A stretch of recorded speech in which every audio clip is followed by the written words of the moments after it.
Oh my goodness, the Democrats held a live press conference today, September 8th, to get ahead of everybody else since they got their hands on Donald Trump's birthday letter to Jeffrey Epstein. Yeah, it was turned over by the Epstein estate to the committee that's investigating Epstein, the Epstein files. And he's so guilty. He's so guilty. He's not one of us. And I don't know what Trump supporters are going to do about this. I mean, when he says things like, what do you do when you already have everything, pretending to be Epstein? And then Donald himself comes back and says, I know what. I know what you do. Like, it's super sick. Oh my God. But the part that shocks me, because I already know he's guilty, the part that shocks me is he knows what the word enigma is. I'm surprised he knows what the word enigma means.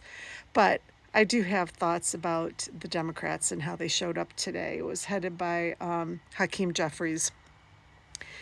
If they can use today as a starting point on how they're going to show up and how they're going to talk and get better from here, I'm going to have a great deal more confidence that they're finally figuring it out.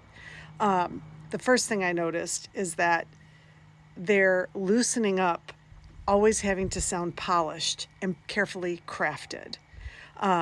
So when they were posed a clown question from a clown publication, the Washington Times, it wasn't even a question.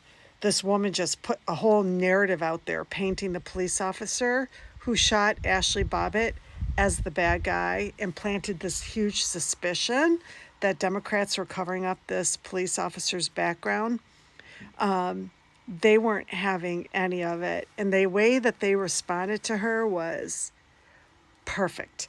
They came back with a direct attack on exactly what the Washington Times, was attempting to do. And it's bullshit. You're a dumbass. Fuck off. That's basically was behind the tone of their words. Hakeem Jeffries still sounds a little too polished for me, but it's getting a little bit better. And of course, they had Jasmine Crockett up there representing, and she said some really impactful things too. And my overall take was they're not there to persuade anyone anymore, good versus evil, right versus wrong. They're just like, you guys are a fucking clown show, and we're going to talk about everything you're doing as if you are. And they focused on the economy throughout the entire press conference. This economy is plummeting. Average Americans are being hurt by this administration. Democrats are committed to fixing this economy, which was really good as well. So yeah, but you guys got to read that birthday note on a woman's body. God, this is just so church-like. This oozes God using Donald Trump.